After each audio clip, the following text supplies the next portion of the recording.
Assalamualaikum warahmatullahi wabarakatuh. Selamat pagi Bapak dan teman-teman semua. Kami dari kelompok Vivo akan mempresentasikan mengenai algoritma sorting.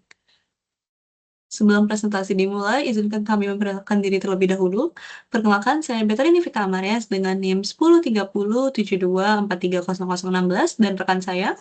Saya Jengga Zekarisa dengan NIM 103072407121. Saya Nayara Aurelia Putri dengan NIM 103072400097. Dan pada kesempatan kali ini, kelompok kami akan menjelaskan mengenai algoritma sorting, yaitu yang berupa bubble sort.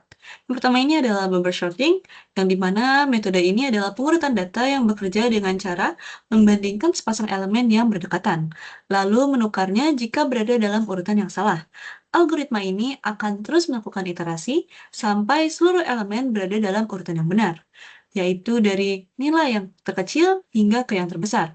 Meskipun sederhana dan mudah dipahami, bubble sort ini dikenal tidak efisien untuk jumlah data yang besar, karena kompleksitas waktunya yang cukup tinggi, yakni O dalam kurung N kuadrat. Kemudian yang kedua adalah kelebihan dari teknik bubble sorting ini. Yang pertama adalah sederhana dan mudah dipahami. Algoritma bubble sort ini bersifat intuitif, yang dimana mudah dipahami, sehingga mudah untuk diimplementasikan dalam bahasa pemrograman. Dan yang kedua adalah tidak membutuhkan memori tambahan. Bubble sorting ini merupakan algoritma pengurutan di tempat, yang berarti tidak memerlukan ruang memori tambahan. Dan yang ketiga adalah data dapat mendeteksi array yang sudah terurut. Jadi, pada teknik bubble sort ini dapat mendeteksi jika array sudah terurut dengan cepat, sehingga memiliki kompleksitas waktu O dalam kurung N dalam kasus terbaik. Dan yang terakhir, kelebihannya adalah cocok digunakan pada data-data kecil. Bubble sorting ini dapat menjadi pilihan yang baik untuk mengurutkan data dari yang terkecil dan sebagian yang sudah terurut. Di balik seluruh kelebihan tersebut, tentu saja ada kekurangannya. Adapun kekurangan dari teknik bubble sort ini yang pertama adalah tidak efisien untuk data yang besar. Seperti yang diucapkan tadi, bahwa kelebihannya hanya ada pada data yang kecil. Karena pada data yang besar, kompleksitas waktunya yang buruk membuat bubble sort ini tidak cocok untuk mengurutkan data dalam jumlah yang besar. Kemudian, kekurangan yang kedua adalah kompleksitas waktunya O dalam kurung N kuadrat, yang dimana bubble sort ini membutuhkan waktu yang lama untuk mengurutkan data yang besar, karena setiap elemen harus dibandingkan dengan elemen lainnya. Dan yang ketiga adalah banyak terjadi pertukaran. Bubble sort ini melibatkan banyak pertukaran elemen yang memakan biaya komputasi, terutama array yang elemennya jauh dari posisi yang diurutkan. Selanjutnya adalah pseudokode dari bubble sort. Di sini terdapat prosedur bubble sort dengan parameter array in dan out. Lalu terdapat kamus I, J dengan tipe data integer, N dengan tipe data integer, dan temporary dengan tipe data integer. Lalu terdapat algoritma, di mana N itu akan menyimpan panjang dari array. Lalu terdapat perulangan I sama dengan 0 sampai N-2 untuk mengulangi proses pengecekan dan penukaran beberapa kali, karena dibutuhkannya beberapa putaran untuk menyusun seluruh elemen. Lalu terdapat perulangan kedua, J sama dengan 0 sampai N-I-2. Perulangan ini digunakan untuk membandingkan dua elemen yang bersebelahan. Jika array J lebih dari array J plus 1, maka akan dilakukannya penukaran elemen array J dan array J plus 1. Di mana temporary akan menyimpan nilai array J dan array J akan menyimpan nilai array J plus 1 dan array J plus 1 akan menyimpan nilai dari temporary dan akan dihentikannya perulangan dan prosedur. Di sini terdapat contoh dari bubble sort. Terdapat data bilangan bulat seperti berikut. Di sini ada 5 array, dimulai dari elemen pertama, dengan membandingkan setiap pasangan elemen yang berdekatan. 15 dan 13 akan dicek, Dan didapatkan bahwa elemen pertama lebih besar daripada elemen kedua, maka akan ditukar posisi mereka. Selanjutnya akan pindah ke pasangan elemen berikutnya dan mengulangi proses pembandingan dan penukaran hingga akhir array.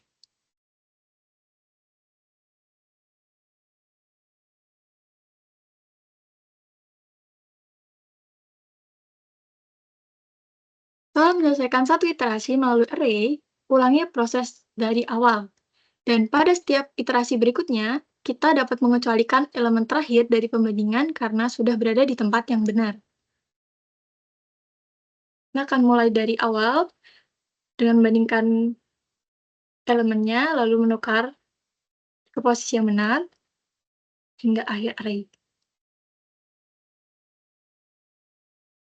Lalu jika sudah dan berada di tempat yang benar, akan diulangi lagi dari elemen pertama hingga iterasi selesai.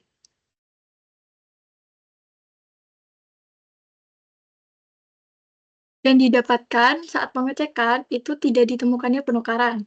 Berarti array sudah terurut dan perulangan akan dihentikan.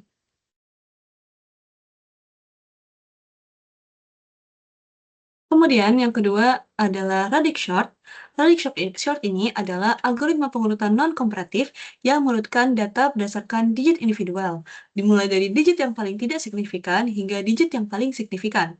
Algoritma pengurutan ini mengelompokkan digit individual dari elemen yang akan diurutkan berdasarkan radix atau basis bilangan.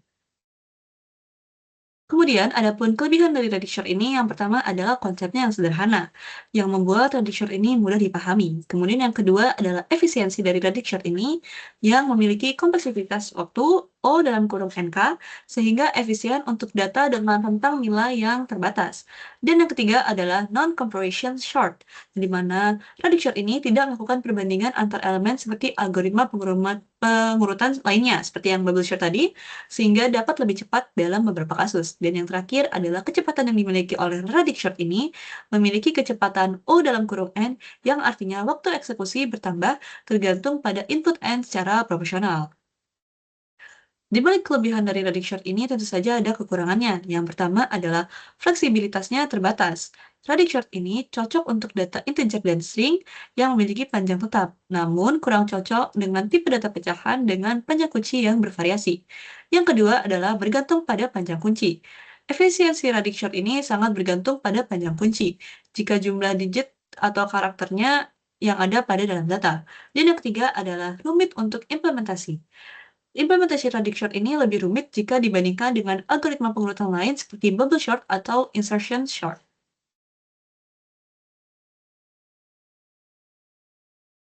Berikut Radix Short.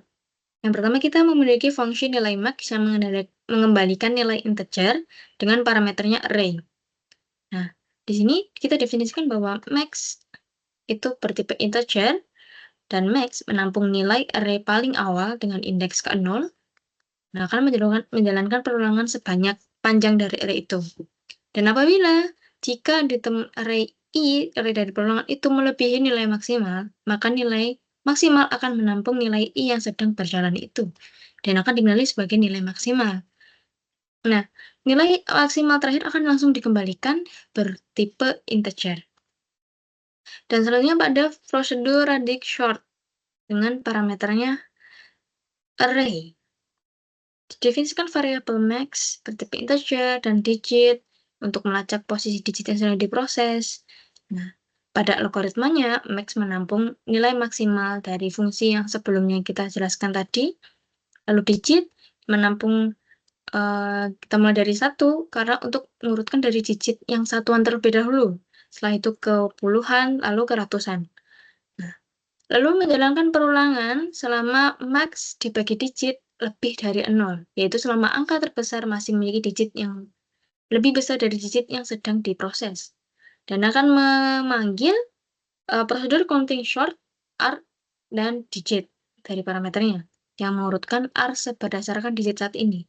Dan digit akan bertambah dikalikan 10, maksudnya bertambah dari sini puluhan ke ratusan dan seterusnya. Selanjutnya, terdapat prosedur counting short yang kita panggil tadi pada fungsi radic short. Nah, kita definisikan dulu bahwa panjang ini ia akan menyimpan panjang dari array. Output itu merupakan array yang dari 0 sampai ke panjang maksudnya. Dari 1 sampai panjang. Dan ember itu sebagai wadahnya menyimpan dari 0 ke 9, ada 10. Nah, perulangan yang pertama ini itu digunakan untuk menghitung kemunculan setiap digit dari 0 hingga panjang array itu dikurangi 1. Dengan indeks yang didapatkan itu dari array ke i dibagi digit mod 10. Nah, lalu indeksnya akan disimpan pada indeks si ember dan si ember juga akan ditambahkan 1. Maksudnya apabila jika ada nilai dari array itu adalah 234 dan digitnya itu adalah 10 puluhan, maka akan dibagikan dan kita akan mendapatkan digit puluhannya itu adalah 3. Nah, lalu akan dicatat pada ember, posisi yang pertama. Nah, apabila terjadi hal yang sama, ada digit 3 lagi, maka akan ditambahkan lagi kepada indeks yang sama juga. Nah, pada perulangan yang kedua, kita akan mengubah ember akan berisi dari posisi yang akhir. Maksudnya kita mengubah array ember agar setiap indeks itu menunjukkan posisi akhir angka tersebut dalam array hasil, di mana setiap elemen itu ditambahkan dengan nilai sebelumnya, sehingga ember i itu menunjukkan jumlah total elemen dengan nilai yang sama. Nah, perulangan selanjutnya itu adalah dari panjang menuju 0 secara menurun, ini untuk memperoleh kita dalam sorting. Dan kita menggunakan array ember untuk menentukan posisi angka di output. Misalnya jika angkanya 3 harus ditempatkan ke indeks keempat, maka output 4 itu akan menampung nilai array itu. Nah, setelah elemen ditempatkan, maka ember indeks itu akan dikurangi 1 agar elemen berikutnya itu dapat masuk ke posisi yang sebelumnya. Perulangan yang terakhir itu untuk menyalin hasil ke array yang asli. Dari array i menuju ke output i. Nah, kita langsung saja ke contoh radic short. Yang pertama kita ada array bilangan bulat seperti ini. 123, 415, ada 68, ada 162, ada 111. Nah, kita siapkan wadahnya dulu. Kita siapkan wadahnya dari 0 sampai 9. Ini ada 10 panjangnya. Nah, kita jalankan dulu. Next. Kita cari dulu dengan fungsi nilai max tadi. Kita mendapatkan nilai maksimum adalah 415, dia yang paling tinggi. Dan ada berapa banyak digitnya? Ada 3, karena dia adalah ratusan. Ada 4, 1, dan 5. Maka akan dilakukan perulangan sebanyak 3 kali. Pada iterasi yang pertama, kita akan mendapatkan digit terakhir, yaitu satuannya, dari yang terkecil dahulu. Caranya dengan kita mod 10 untuk mendapatkan digit terakhirnya. 123 mod 10 sama dengan 3, 415 mod 10 sama dengan 5, dan seterusnya.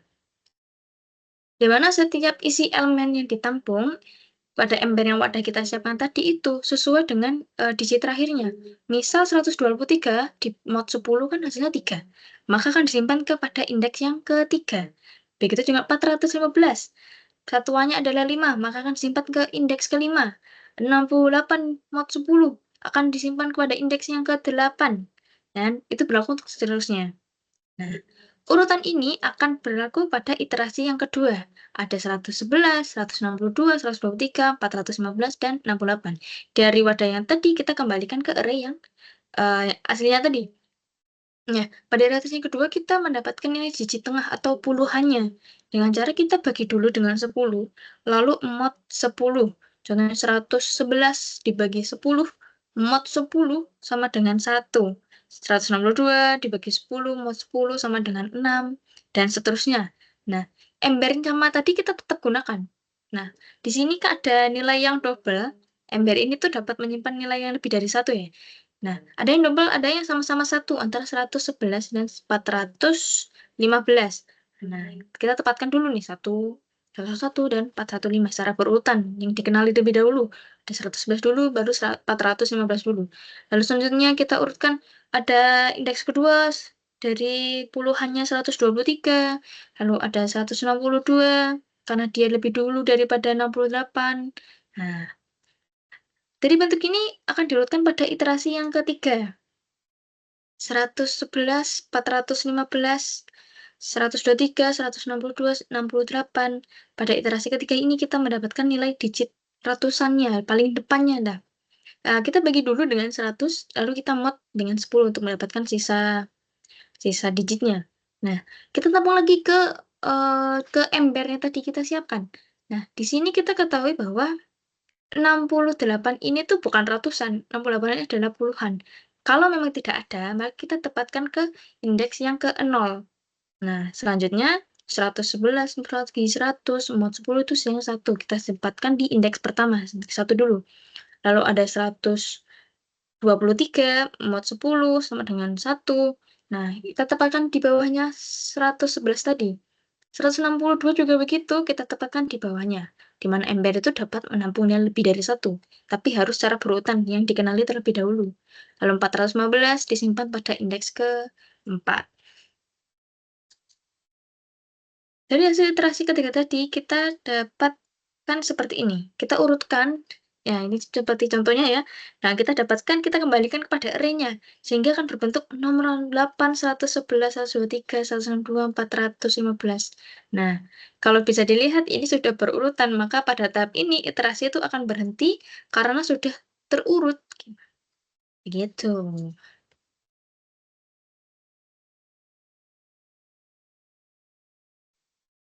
Terima kasih atas perhatiannya. Sekian presentasi dari kami. Wassalamualaikum warahmatullahi wabarakatuh.